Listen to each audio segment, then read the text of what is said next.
Vale, vamos a continuar por donde lo habíamos dejado. Del tema 2 de desarrollo. Nos habíamos quedado en el desarrollo cerebral. Punto 3.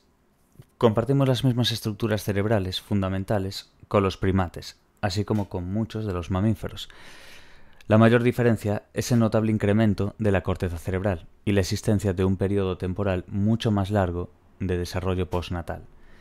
Las capacidades cognitivas específicas del ser humano surgen del aumento de las áreas corticales y de la prolongación del periodo de desarrollo cerebral después del nacimiento.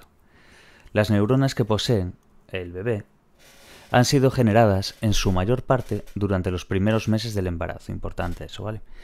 Especialmente durante el tercer y cuarto mes. Quedaos bien con eso porque aún hace nada estuve haciendo unas preguntas de autoevaluación y demás de exámenes para Patreon y salen estas. Se ven obligadas a emigrar de su lugar de origen y establecer conexiones con otras neuronas semejantes, formando progresivamente lo que será la estructura del tejido cerebral. En el córtex cerebral, hacia los 4 meses y medio, casi 5, el proceso de migración neuronal ha permitido ya que existan 3 estratos diferenciados y que a partir del séptimo, aquí en la figura, este séptimo mes de embarazo, se alcancen ya los 6 estratos finales de la corteza cerebral. Otro dato importante también de pregunta. Luego, el desarrollo prenatal del cerebro incluye el proceso de crecimiento y desarrollo de los axones y dendritas y el establecimiento de conexiones sinápticas de axón-dendrita a partir del 5.º mes. Esta parte muy importante, ¿vale? Lo de las conexiones sinápticas de axón se va a ver más también, pero bueno. Es muy importante la parte esta de las conexiones sinápticas de axón y dendrita a partir del 5.º mes. A partir de aquí, ¿vale? Y luego, por ejemplo, si ya os quedáis simplemente con los 4,5 o 5 meses, ahí ya veis en ese proceso de migración neuronal, ya se van a ver los 3 estratos diferenciados. Y luego, y además de eso, acordaos de que en el 5.º mes están las conexiones sinápticas de axón-dendrita. ¿Qué es lo que pasa luego? Que si nos vamos al 7.º mes, vamos a ver ya los 6 estratos diferenciados, ¿vale? De la corteza cerebral, quiero decir. Entonces quedaos un poquillo con cada uno de esos datos. El proceso de crecimiento y proliferación de dendritas y axones, que había comenzado en el periodo prenatal, continúa produciéndose durante la infancia y llega hasta la adolescencia, aunque la producción alcanza lo que es su punto álgido durante lo que es el primer año de vida.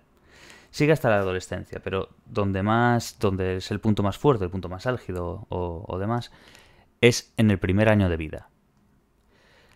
El rasgo fundamental del desarrollo sináptico es un patrón de ascenso-caída. Otra de las preguntas también que vi de autoevaluación, de cuestionarios y de exámenes, ¿vale? Quedaos muy bien con eso, patrón de ascenso-caída. La poda parece responder al principio establecido por el neurofisiológico canadiense Donald Hebb.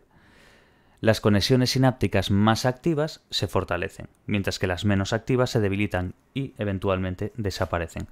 Ocurre a diferentes edades. Esto lo damos también, ya lo hemos dado en psicobiología, pero bueno, es una forma de repasarlo también. Vale, esta tabla, importante, son las características básicamente, o algunas de las características del desarrollo cerebral humano. Crecimiento postnatal del cerebro, postnatal. Se cuadriplica entre el nacimiento y la adultez, por una serie de características que vamos a ver ahora. Aumento y complejidad de las dendritas, incremento de la densidad de las conexiones sinápticas, vamos al córtex, e incremento de la mielinización, la velocidad de transmisión, ya sabéis, la mielina, también dado en psicobiología, que permite una conducción mayor y demás. Lo vamos a ver más abajo de todos modos, pero bueno. Pérdida, lo que es la poda. La poda es como, bueno, lo que es el recorte del árbol, por así decir. Entonces las dendritas, como tienen unas ramificaciones parecidas a las de un árbol, pues se utiliza esa palabra. Pero bueno, básicamente es cortar, pérdida, significa eso. Pérdida o poda de conexiones sinápticas. Pérdida selectiva de densidad sináptica, que aparece en diferentes edades y según regiones corticales. Se relaciona con la plasticidad. La plasticidad, diferentes zonas pueden servir para diferentes representaciones, dependiendo de la entrada que reciban. No parece que haya áreas funcionales totalmente predeterminadas. Vale, aquí es lo que os comentaba antes de lo del patrón de ascenso-caída.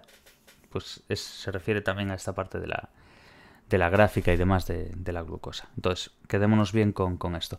El patrón de ascenso y caída se pone de manifiesto tanto en las conexiones sinápticas como a través de la medida del consumo cerebral de glucosa durante la realización de determinadas tareas. El gráfico de aquí nos muestra un aumento durante la infancia y una disminución a partir de la pubertad. En la adolescencia entraría otra segunda oleada, para entendernos. Hay un aumento en la infancia, luego hay una disminución en la pubertad, pero luego en la adolescencia es cuando viene esa segunda oleada, ¿vale? Como podéis apreciar aquí perfectamente, el desarrollo de la densidad sináptica en el córtex visual primario y el consumo de glucosa en el córtex occipital. Es muy importante entender esto, ¿vale? En el periodo adolescente se producen importantes cambios en el desarrollo de la corteza frontal y en el proceso de mielinización. En la circunvolución frontal media, la proliferación de sinapsis llega hasta la adolescencia y la poda continúa hasta la edad adulta. La corteza frontal es encargada de las funciones ejecutivas, como ya sabemos a través de psicobiología. Corteza frontal, funciones ejecutivas. Que implican pues, la capacidad de planificar la conducta, de controlar la atención durante las tareas complejas, inhibir conductas o activar conocimientos almacenados en la memoria a largo plazo. Ahora, a partir de los 25 años, es importante este dato de 25 años, la poda sináptica está finalizada. Significa que el establecimiento de las conexiones para las tareas cognitivas complejas, como puede ser la comprensión lectora o la resolución de problemas matemáticos, está en desarrollo durante toda la adolescencia y solo se consigue en forma plena con la llegada de la edad adulta. Ahora, mirar aquí lo de la mielina, lo que hablamos antes también de psicobiología. Está formada por lípidos y proteínas. Recubre y aísla el axón y permite un incremento de la velocidad de la transmisión, lo que os dije antes. Esto implica, esto también la parte que había después de los nódulos de Ranvier y tal, pero bueno, aquí simplemente no hay que meterse a tanto como en psicobiología. Simplemente lo que nos están haciendo entender es el concepto de la mielina, de qué está formado y para qué sirve, cuál es su funcionalidad. Básicamente entender que es incremento de la velocidad de transmisión. ¿Qué implica esto? Pues un paralelo aumento en la eficacia del procesamiento. El proceso de mielinización se produce en oleadas que comienzan ya en el periodo prenatal. Quedaos con esto. Lo de la mielinización, ¿cuándo comienza? Periodo prenatal, ya empieza ahí. Es otra de las preguntas que también encontré, ¿vale? Con deciros lo de la pregunta no significa que vayan a ser estas preguntas exactas en el examen ni nada por el estilo, ya lo sabéis, pero son muy relevantes y pueden preguntar una cosa muy parecida. Entonces, quedaos, cada vez que recalco eso es porque lo estoy haciendo a diario, entonces es por algo.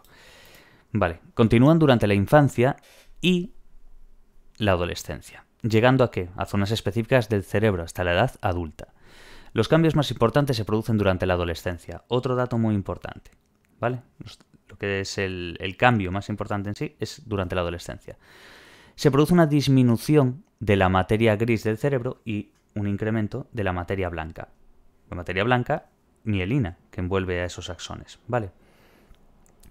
La actividad cerebral del adulto es claramente inferior a la de los niños y niñas. Sin embargo, se producen desarrollos cerebrales específicos y crecen nuevas neuronas, al menos en el hipocampo, por lo que sigue abierta la posibilidad de establecer nuevas conexiones, es decir, continúa la plasticidad. De ahí que se diga que continúa hasta el final, vamos. Bueno, un sorbito de agua.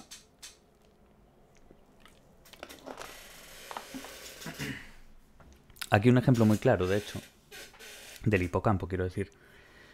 Es el de los taxistas de Londres. Estudios con técnicas de resonancia magnética funcional y estructural mostraron que cuando estos taxistas explicaban el camino que iban a recorrer, el área del cerebro que se les activaba era el hipocampo. Además, el hipocampo posterior de los taxistas era más grande que el de los sujetos de un grupo de control, vamos, de alguien que no eran taxistas o que no se dedicaban a eso, vamos, para hacer la comparativa. Cuanto más tiempo llevaba conduciendo por las calles de Londres, más grande era su hipocampo posterior. Vale. Punto 4. Cerebro y desarrollo cognitivo. Desarrollos neurológicos y periodos sensibles. Esta parte es muy interesante. Vamos a ver un poco de ejemplo y demás. Vale, existen periodos sensibles en el desarrollo. Esta noción de periodo crítico nos indica la importancia de la maduración biológica en el desarrollo, por la necesidad de que determinadas experiencias ocurran en un momento dado.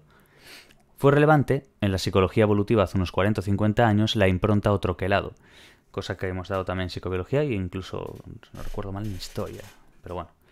Lawrence, vamos, que ya lo conoceréis, Konrad Lorenz, descubrió que las crías de pato, inmediatamente después de su salida del huevo, muestran una fuerte tendencia a seguir al primer objeto que se mueve. ¿Qué es lo que pasa? Que pues, lo normal es que ese primer objeto en sí sea la madre. ¿Y eso qué hace? Que es que los patitos ya vayan directamente detrás de la madre, favoreciendo así la supervivencia de dichas crías. Varios días después de su nacimiento, los patitos evitan los objetos desconocidos. Vale, cabe destacar el descubrimiento realizado por los neurólogos Havel y Wiesel sobre el desarrollo temprano del sistema visual de los gatos. Esta es una jodienda para ellos. Les tapaban un ojo. Bueno, lo vamos a explicar ahora.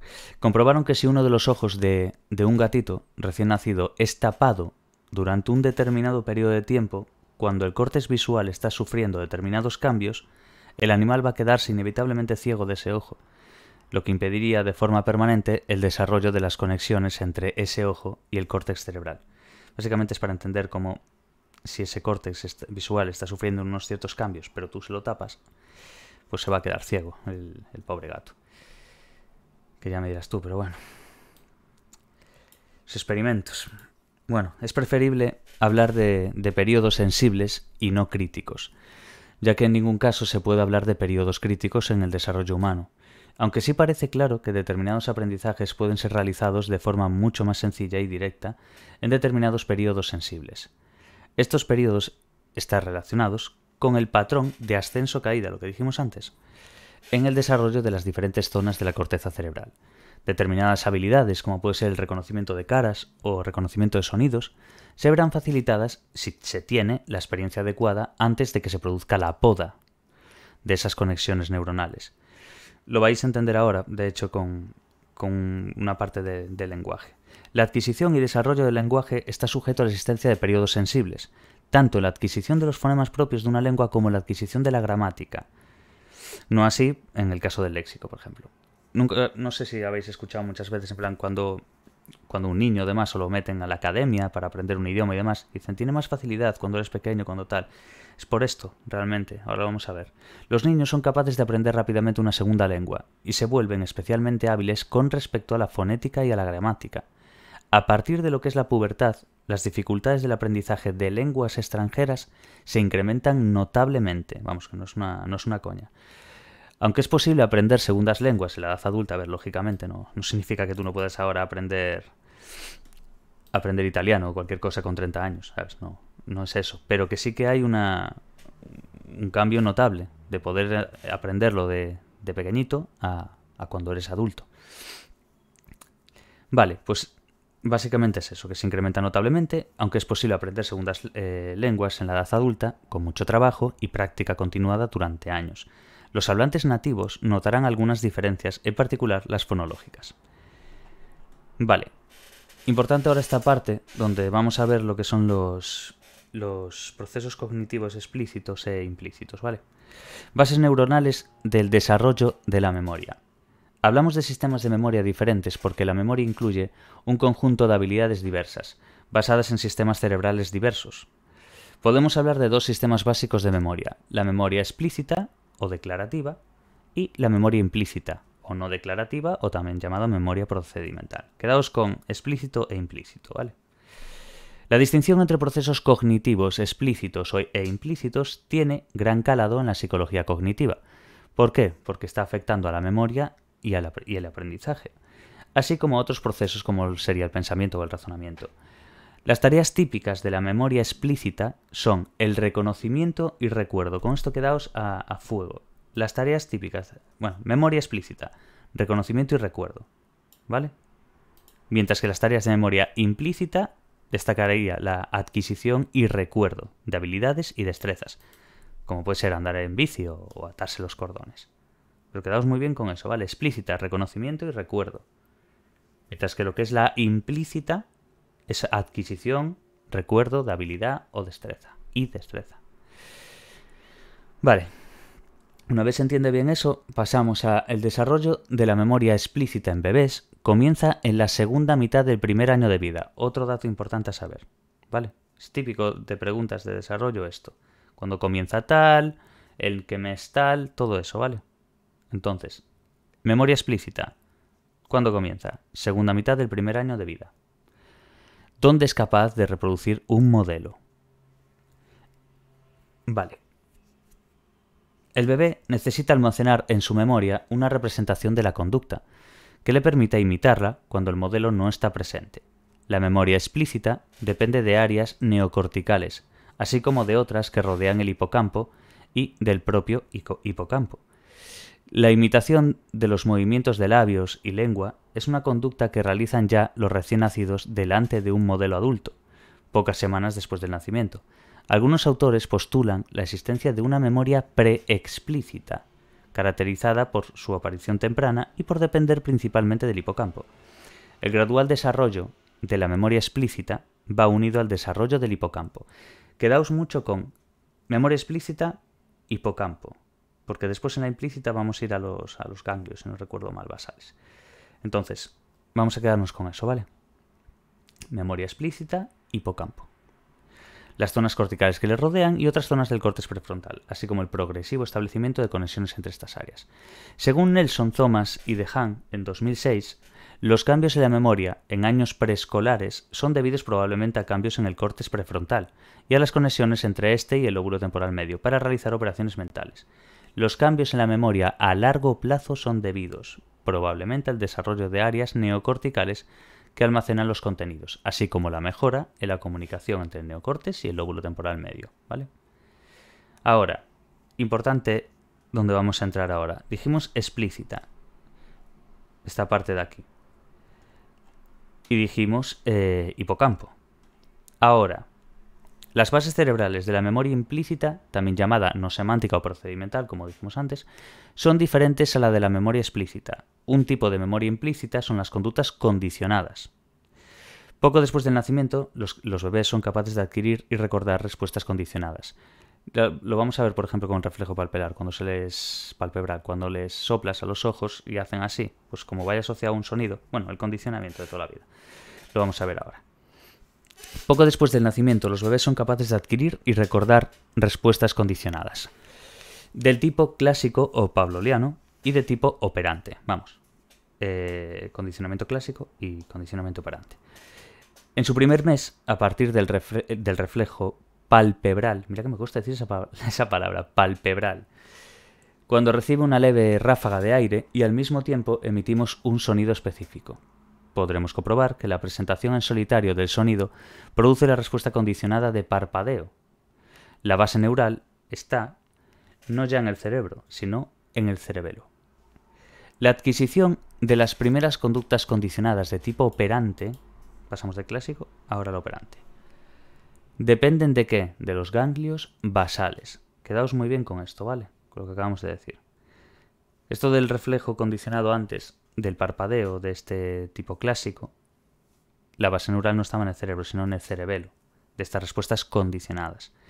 Ahora, la adquisición de las primeras conductas condicionadas de tipo operante, importante esto, de tipo operante, no del clásico, depende ¿de qué? De los ganglios basales, lo que dije yo antes.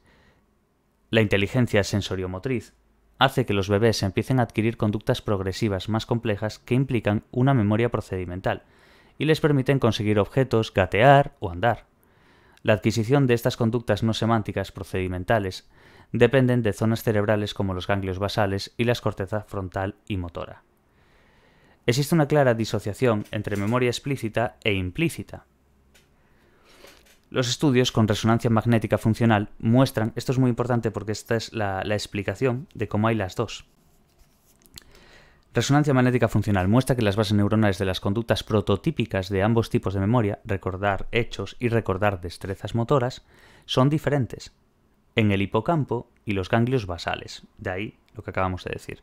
Las palabras, madre mía. Las personas con amnesia, eso es lo que tengo yo, amnesia, que tienen lesiones en el hipocampo, son incapaces de recordar o adquirir nuevos recuerdos, como hemos dicho anteriormente, ya que es explícita. Explícita, recuerdo, hipocampo. ¿Qué es lo que pasa? Que una persona con amnesia, que tiene lesionado el hipocampo, son incapaces de recordar o de adquirir nuevos recuerdos.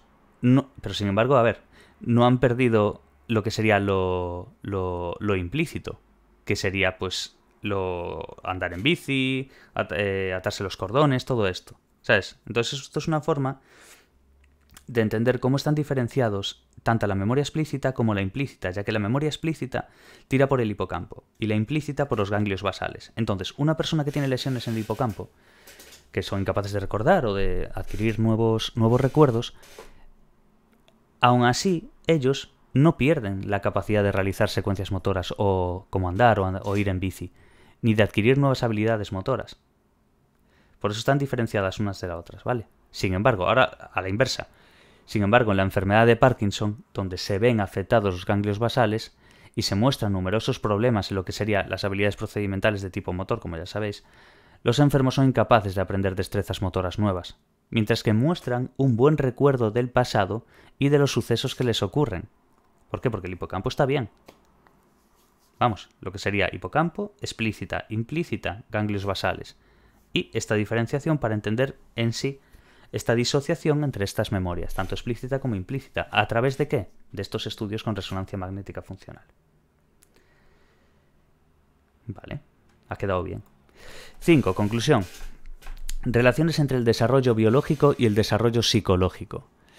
Ambos desarrollos, cerebral y psicológico, son paralelos.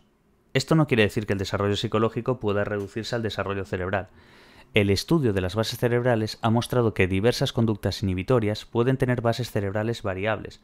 La inhibición de conductas reflejas del recién nacido, como los reflejos de la planta del pie o el de Babinski, parecen depender del control inhibitorio ejercido por la corteza motora sobre el tronco cerebral, algo que sucede a los 2-3 meses de nacimiento. Importante.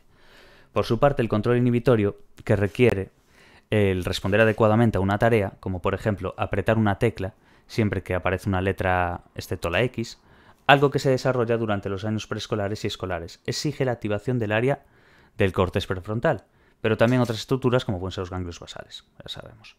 La relación entre lo que es la conducta y el cerebro, entre el conocimiento psicológico y el biológico, actúa en ambas direcciones. Quedarse bien con eso, ¿vale? Vale, pues hasta aquí. El próximo día ya damos el tema 3 de desarrollo, ¿vale? Os aconsejo ir haciendo, bueno, lógicamente imagino que ya lo sabréis, pero bueno, cada vez que se acaba uno de estos temas, mirarlo en la guía de estudiante o en ALF. Hay unas lecturas. Para el tema 1 hay una, para el 2 hay otro, después para otro pasa al 5, dentro del libro de lecturas, quiero decir. Entonces ir leyendo a la par. Yo es lo que hago. A lo mejor hay gente pues que lee primero el libro y después coge y lee. Yo lo leo a la par porque van sobre esos temas. Entonces una vez acabo ese tema, pues le doy al libro de lecturas y esas cosas, ¿vale? Bueno, lo dejamos por aquí y hasta el próximo vídeo. Mucho ánimo a todos. Chao, chao.